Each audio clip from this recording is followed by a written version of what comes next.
नमस्कार, आदाब। मंच पर उपस्थित सभी मेरे बड़े और मातू भाई की अर्धांगिनी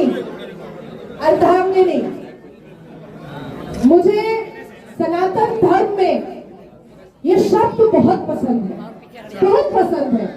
पूरी दुनिया ने जब मैंने अर्धांगिनी का अर्थ मुसलमान देशों को बताया था, अरब को बताया था, पाकिस्तान को बताया था, तुर्किस्तान को बताया था, सीरिया को बताया था, तो वो लोगों ने मतलब आंखें फाड़ ली कि अर्धांगिनी का मतलब ये होता है आधा अंश बैठी है महतो भाई की और आपके सामने अपने पति परमेश्वर के लिए वोट की तलबगार है, पति भी है और जिनके चरणों को छू करके निकली है और सुबह से उनके लिए कंपेयरिंग कर रही है। ये है हमारी सभ्यता, ये है सनातन धर्म की खूबसूरती।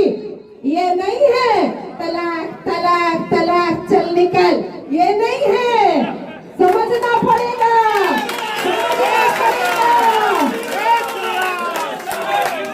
मेरे साथ मेरे सभी भाई बहने और इस देश के जो योद्धा हैं, हाथ उठाकर मुट्ठी बांधकर जोर से बोलिए भारत माता की, भारत माता की, भारत माता की।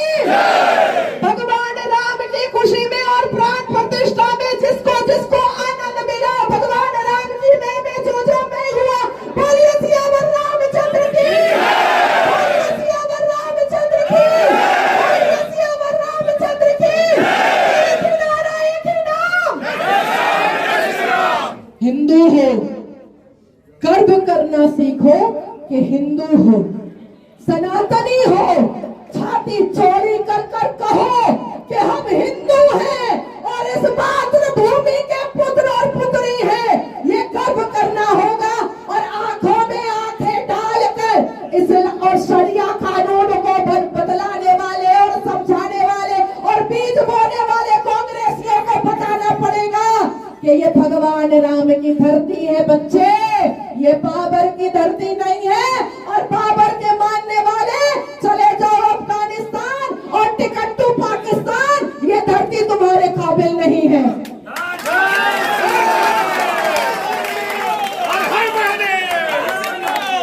काफी देर से मैं माहौल को समझ रही थी, बूझ रही थी। कुछ देर पहले एक अधिवक्ता यहाँ बैठी थी, उन्होंने कुछ कानून की बात भी कही और उन्होंने ये भी कहा कन्वेक्शन वगैरह के बारे में। तो मैं पूछना चाहती हूँ, यहाँ पर जितने लोग हैं, कल से जाकर के मेरा वीडियो लोगों को दिखाइएगा कि 370 का षड्यंत्र खेल करके और आर्टिकल 370 लगा करके जो कश्मीर में कश्मीरी पंडित की बेटियों का और कश्मीरी पंडितों का नरसंहार और जेनोसाइड हुआ था, तो उस इल्जाम में तो राहुल बाबा को गांधी परिवार के आखिरी चश्मों-चिराग को फांसी पे लटका देना चाहिए। लटकाना चाहिए कि नहीं लटकाना चाहिए? शाहबानो सायरा बानो छाती पीटते हैं कांग्रेसी कि मुसलमानों के मसीहा है।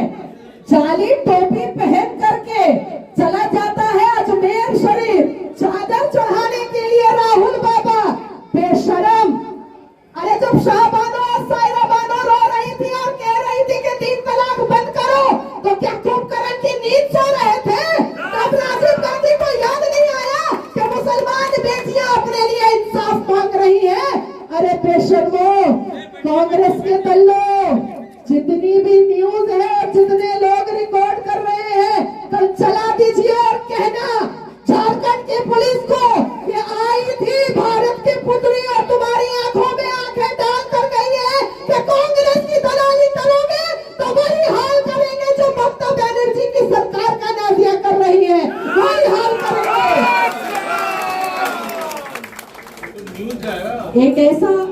एक ऐसी पार्टी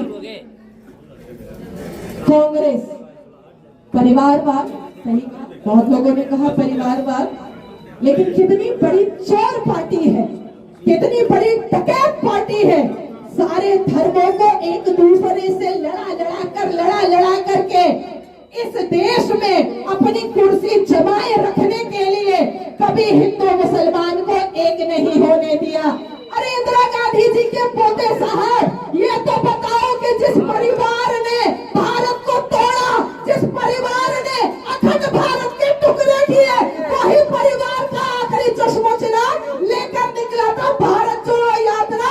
और किसको लेकर निकला था? कन्हैया को, जिसने भारत को हिंदुस्तान के टुकड़े होने पर इंशाअल्लाह का नारा लगाया था। बेशरम राहुल गांधी, बेशरम। कन्हैया को मैंने सुना, खबर आई मुझे कि कन्हैया को हिसाब किताब मिला है, मुंह में थप्पड़ थप्पड़ थप्पड़ थप्पड़ मिला है, मुंह लाल कर दिया गया है। नेशनल न्यूज ने मुझसे पूछा कि आपने ट्वीट मार दिया उस लड़के के पक्ष में जिसने मारा है थप्पड़।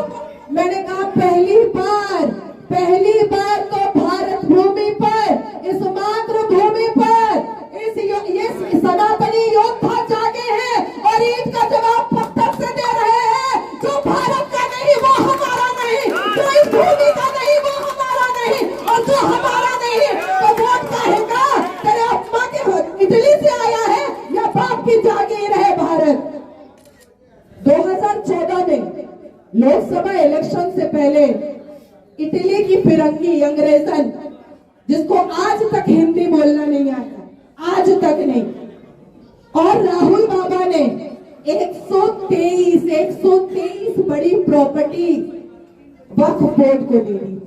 गूगल खोलिए और न्यूज में देखिए, 123 बड़ी प्रॉपर्टी वक्फ बोर्ड को दे दी। तो मैं पूछना चाहती हूँ सोनिया एंटोनियो जी, ये 123 बड़ी प्रॉपर्टी क्या आप इटली से अब्बा के साथ जहेज लेकर आई थी और भारत को दी थी क्या, जो आपने वक्फ बोर्ड को दे दिया? कोई पूछे कि कांग्रेस को वोट क्यों नहीं देंगे, तो ये कहना कि जो कांग्रेस का कैंडिडेट खड़ा हुआ है उसको बोलो कि धनबाद में जितनी भी वक्फ बोर्ड की प्रॉपर्टी है वो मेरे सनातनियों को वापस करो, क्योंकि ये राम की भूमि है, यहाँ के कंकर में शंकर है, हमको वापस करो। ये कोई शरिया कानून नहीं चलने वाला, ये कोई इस्लामिक देश नहीं है जो वक्फ बोर्ड यहाँ पर चलेगा।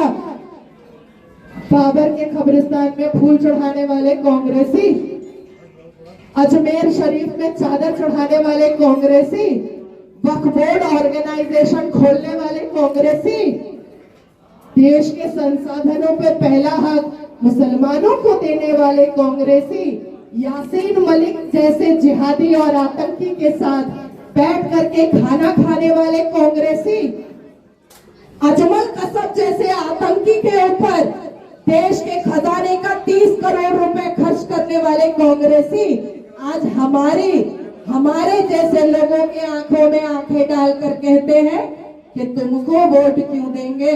अरे हमको तो इसलिए वोट देंगे क्योंकि भगवान राम आए हैं इस धरती पर।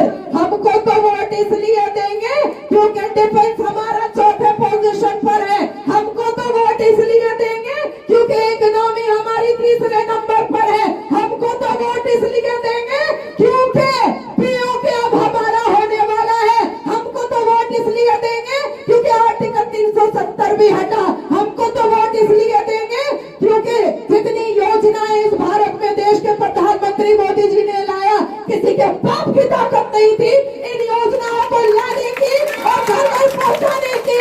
अरे हमको तो वोट इसलिए देंगे क्योंकि यही राहुल बाबा है जो मात्र 22 दिन पहले मंच से ये कह रहे थे कि सनातन धर्म में एक होती है शक्ति और उस शक्ति से लड़ना है, मतलब माँ बहनों से लड़ना है राहुल गांधी को।